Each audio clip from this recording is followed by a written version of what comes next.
ഒരുപിടി നല്ല സിനിമകളും മൂന്നാല് പിടി മോശം സിനിമകളും നൽകിക്കൊണ്ട് 2023 അങ്ങനെ അവസാനിക്കുകയാണ്. വർഷാവസാനം ആയതുകൊണ്ട് തന്നെ മലയാള സിനിമയുടെ വിജയപരാജയങ്ങൾ സിനിമാ പ്രേമികൾ എന്ന നിലയ്ക്ക് നമുക്കൊന്ന് തിരിഞ്ഞു നോക്കേണ്ടതുണ്ട്. അപ്പൊ ഇന്നത്തെ വീഡിയോ 2023 മലയാള സിനിമയിലേക്കുള്ള ഒരു തിരിഞ്ഞു നോട്ടമാണ്. അപ്പൊ നമുക്ക് വീഡിയോയിലേക്ക് കടക്കാം. Welcome to our channel and the Oscar goes to.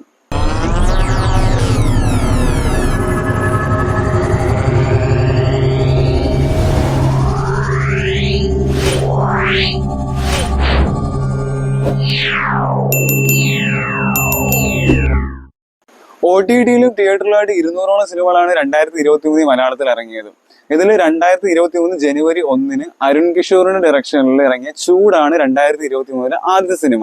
നമുക്ക് എല്ലാവർക്കും അറിയാവുന്ന പോലെ തന്നെ അധികം ആരും കാണാതെ പോയ അല്ലെങ്കിൽ അധികം അങ്ങനെ കേൾക്കാതെ പോയ ഒരു ഈ സിനിമയിൽ നിന്ന് തന്നെയാണ് 2023 തുടങ്ങിയത്. അതിനുശേഷം 15ഓളം സിനിമകൾ മലയാളത്തിൽ ഇറങ്ങി. അതിൽ സിദ്ധാർത്ഥ് ഭരതൻ സൗബിൻ കൂട്ടുകെട്ടിൽ ഇറങ്ങിയ ജിന്ന്, മഞ്ജു വാര്യരുടെ ഐഷ, പെപ്പയുടെ പൂവൻ, പിന്നെ മമ്മൂക്ക LJP ഗ്യാങ്ങിന്റെ നൻപകൽ നേരത്തെ മയക്കം, ഷാജി കൈലാസ് മോഹൻലാൽ കൂട്ടുകെട്ടിന്റെ എലോൺ, അതിനുശേഷം ശ്യാം പുഷ്കറിന്റെ സ്ക്രിപ്റ്റിൽ ബിജു മേനോൻ, വിനീത് ശ്രീനിവാസന്റെ തങ്കം. ഇതൊക്കെയായിരുന്നു ശ്രദ്ധയാകർഷിച്ച സിനിമകൾ.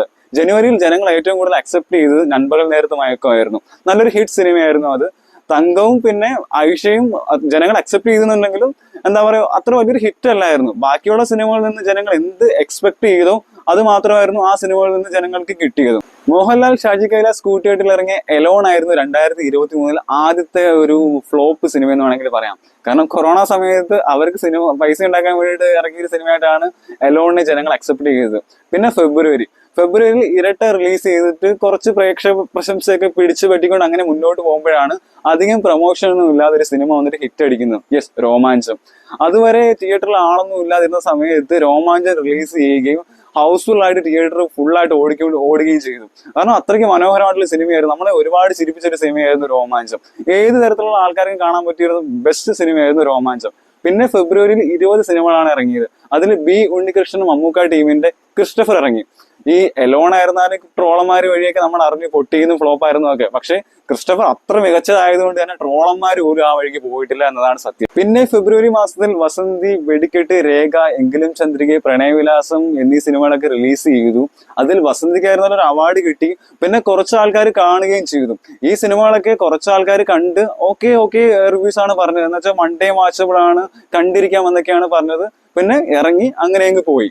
അതിനുശേഷം മാർച്ച് മാസമായിരുന്നു ഹെവി മന്ത്. കാരണം കുഞ്ചാക്കോ ബോബന്റെ പകലും പാതിരാവും, രാജി രവി, നിവിൻ പോളിയുടെ തുറമുഖം നമുക്ക് അറിയാം. ഒരുപാട് നമ്മൾ വെയിറ്റ് ചെയ്ത് എക്സ്പെക്ട് ചെയ്തൊരു സിനിമയാണ്.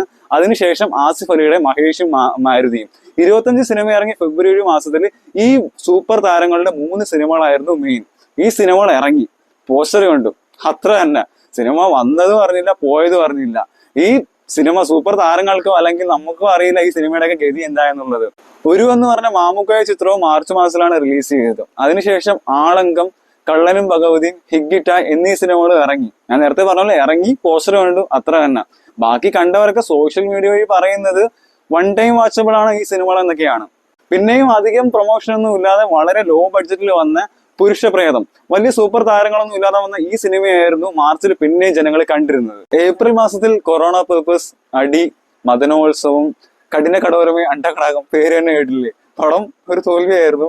അതിനുശേഷം സുലൈഖ മെൻസിൽ, എന്താടാ സജി, പിന്നെ പാച്ചുവും അത്ഭുതവിളക്കും. യെസ്, 19 സിനിമ ഇറങ്ങി ആ മാസത്തിൽ ഒരേ ഒരു ഹിറ്റ്, പാച്ചുവും അത്ഭുതവിളക്കും. പിന്നെ കൊറോണ പേർപ്പസും, പൂക്കാലും, പിന്നെ നീല വെളിച്ചം എന്ന് പറഞ്ഞ സിനിമ. ഈ സിനിമകളൊക്കെ തിയേറ്ററിൽ ആളെ കയറ്റി ചെയ്യുന്നുണ്ടെങ്കിലും പാച്ചു ആയിരുന്നു ആ മാസത്തിലെ ഒരേ ഒരു പ്രോപ്പർ ഹിറ്റ്. ഇനി മെയ് മാസമായിരുന്നു കോമ്പറ്റീഷൻ വിന്നർ. യെസ്, 2018 റിലീസായ മാസം.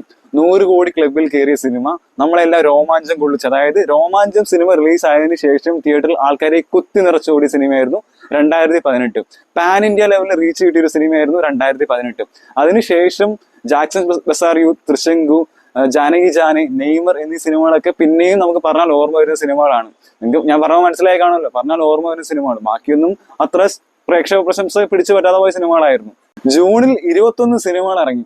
നമ്മുടെ നാട്ടിൽ ഇത്രയും പൈസക്കാരുണ്ടെന്നും അവരെ കയ്യിലൊക്കെ ഇത്രയും പൈസ വാരി എറിയാനുണ്ടെന്നും മനസ്സിലാക്കി തരുന്ന ഒരു മാസമായിരുന്നു ജൂൺ. കാരണം 21 സിനിമ ഇറങ്ങിയതിൽ ആകെ ഒരേ ഒരു സിനിമ, മധുര മനോഹര മോഹം. ഇത് മാത്രമാണ് കുറച്ചെങ്കിലും ഹിറ്റായെന്നും പറഞ്ഞാൽ ഓർമ്മ വരുന്ന സിനിമ. ബാക്കിയൊക്കെ സിനിമകളൊന്ന് പ്ലേ ചെയ്ത് നോക്കിയാൽ പോലും ആൾക്കാർക്ക് ഓർമ്മ വരത്തില്ല. പിന്നെ വേറൊരു പടം ഇറങ്ങി, ഭഗത് ഫാസിലിന്റെ ധൂമം. ആ പടത്തിലെ ക്രൂവിന് പോലും അറിയില്ല പടത്തിൽ എന്ത് സംഭവിച്ചെന്ന്. ട്രെയിലറിൽ എന്തോ മലത്തി അടിക്കുന്ന പറഞ്ഞാണ് സിനിമ വന്നത്, പക്ഷെ ബാക്കി നമുക്ക് എല്ലാവർക്കും അറിയാം പടത്തിൽ എന്ത് സംഭവിച്ചെന്നുള്ളത്. ജൂലൈയിൽ 13 സിനിമകൾ റിലീസായി.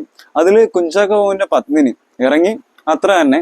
അതിനുശേഷം ദിലീപിന്റെ വോയിസ് ഓഫ് സത്യനാഥൻ. കണ്ട എല്ലാവർക്കും അധികം ഇഷ്ടപ്പെടാത്തൊരു സിനിമയായിരുന്നു വോയിസ് ഓഫ് സത്യനാഥൻ. പക്ഷേ ബോക്സ് ഓഫീസ് ഹിറ്റ് ആയിരുന്നു, ഒരു മിക്സഡ് റിവ്യൂസ് ആണ്. അതിനുശേഷം പിന്നെയും കുറച്ചെങ്കിലും ഹിറ്റായ ഒരു സിനിമ എന്ന് പറഞ്ഞു കഴിഞ്ഞാൽ ജേണി ഓഫ് ലവ് 18+ ആയിരുന്നു. ഈ വോയിസ് ഓഫ് സത്യനാഥനെ കമ്പയർ ചെയ്ത് നോക്കുമ്പോൾ ജേണി ഓഫ് ലവ് 18+ നല്ലൊരു എന്റർടൈൻമെന്റ് ആയിരുന്നു. പിന്നെ വിനീത് ശ്രീനിവാസന്റെ കുറുക്കൻ പടം ഒരു ഫ്ലോപ്പ് ആയിരുന്നു എന്നുണ്ടെങ്കിലും വിനീത് ശ്രീനിവാസന്റെ അഭിനയം കണ്ടിരുന്ന് ചിരിക്കാൻ പറ്റിയൊരു പടമാണ് കുറുക്കൻ. പിന്നെ വാലാട്ടി ഇറങ്ങി, നേരത്തെ പറഞ്ഞ പോലെ ഇറങ്ങി, അത്ര തന്നെ. അടുത്ത ഓഗസ്റ്റ് മാസം.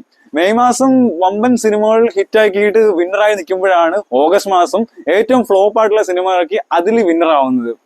ഓഗസ്റ്റ് മാസത്തിൽ ലുക്മാന്റെ കൊറോണ ധവാൻ ഇറങ്ങിയിട്ട് അത്യാവശ്യം തിയേറ്ററിൽ ആൾക്കാരൊക്കെ കയറ്റി ഇങ്ങനെ ഓടിക്കൊണ്ടിരിക്കുമ്പോഴാണ് മലയാളത്തിന്റെ അപ്കമിങ് സൂപ്പർ സ്റ്റാർ ആയിട്ടുള്ള നിവിൻ പോളിയുടെയും ദുൽഖറിന്റെയും കിങ് ഓഫ് കൊത്തയും രാമചന്ദ്ര ബോസ് ആൻഡ് കമ്പനി എന്ന് പറഞ്ഞ വമ്പൻ ഹൈപ്പില് റിലീസ് ആവുന്ന ഈ 2 സിനിമകളും.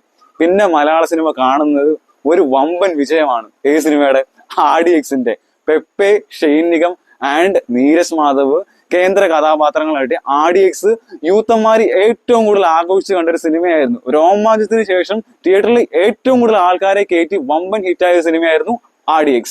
സെപ്റ്റംബറിൽ 19 സിനിമകൾ ഇറങ്ങി. കണ്ണൂർ സ്കോഡ്, തീപ്പൊരി പെണ്ണി, നദികളിൽ സുന്ദരി യമുന, കാസർഗോൾഡ് ഇവയ്ക്കായിരുന്നു ശ്രദ്ധ പിടിച്ചു പറ്റിയ സിനിമകൾ. ഇതിൽ കണ്ണൂർ സ്കോഡ് ഇതായിരുന്നു ഹിറ്റ് അടിച്ച സിനിമ. മമ്മൂക്കയുടെ കണ്ണൂർ സ്കോഡ് മമ്മൂക്കയുടെ ഈ വർഷത്തിലെ ഒരു 2ാമത്തെ ഹിറ്റ് സിനിമയായിരുന്നു. RDXന് ശേഷം ജനങ്ങളെ ഏറ്റവും കൂടുതൽ കയറ്റിയ സിനിമയായിരുന്നു മമ്മൂക്കയുടെ കണ്ണൂർ സ്കോഡ്.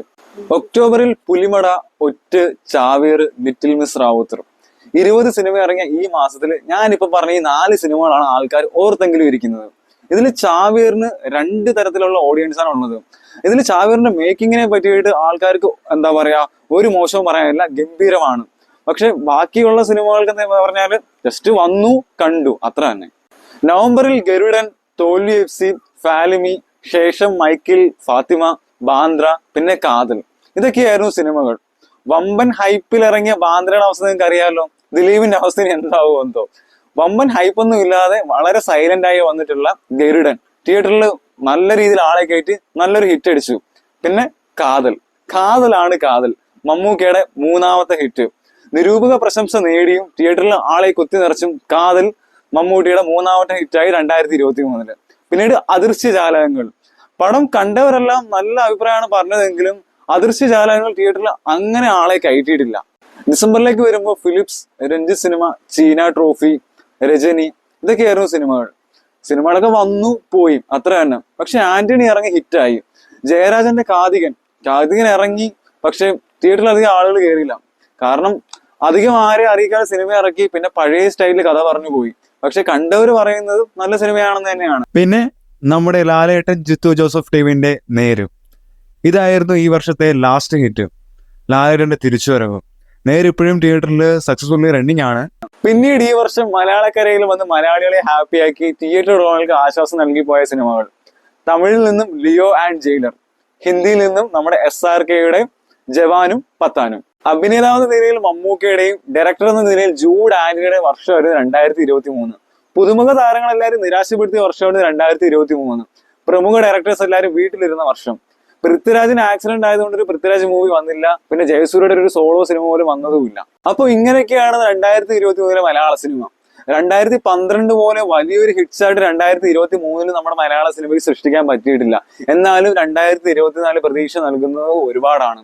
കാരണം മമ്മൂക്കയുടെ ബസൂക്ക, ബ്രഹ്മയുഗം, ടർബോ, ലാലേട്ടന്റെ മലങ്കോട്ടെ വാലിബൻ, ഡ്രാം, ബാറൂസ്, പൃഥ്വിരാജിന്റെ വിലായത്ത് ബുദ്ധ, ആടുജീവിതം, ജയസൂര്യയുടെ കത്തനാർ, ടൊവിനോയുടെ നടികർ തിലകം, സുരേഷ് ഗോപിയുടെ ഒരു പെരിങ്കാളിയാട്ടം, ഒറ്റക്കൊമ്പൻ, പിന്നെ കുഞ്ചാക്കോ ബോബന്റെ 6ാം പാതിര, പിന്നെ നമ്മുടെ ജയറാമിന്റെ എബ്രഹാം ഓസ്ലർ. അങ്ങനെ ഒരുപാടുണ്ട് പ്രതീക്ഷകൾ. എന്തായാലും നമുക്ക് നല്ല ഹാപ്പി ആയിട്ട് തന്നെ 2024 വരവേൽക്കാം. എല്ലാവർക്കും നല്ലത് മാത്രം സംഭവിക്കട്ടെ. നെക്സ്റ്റ് വീഡിയോ ആയിട്ട് കാണാം. എല്ലാവർക്കും എന്റെ ഹാപ്പി ന്യൂ ഇയർ.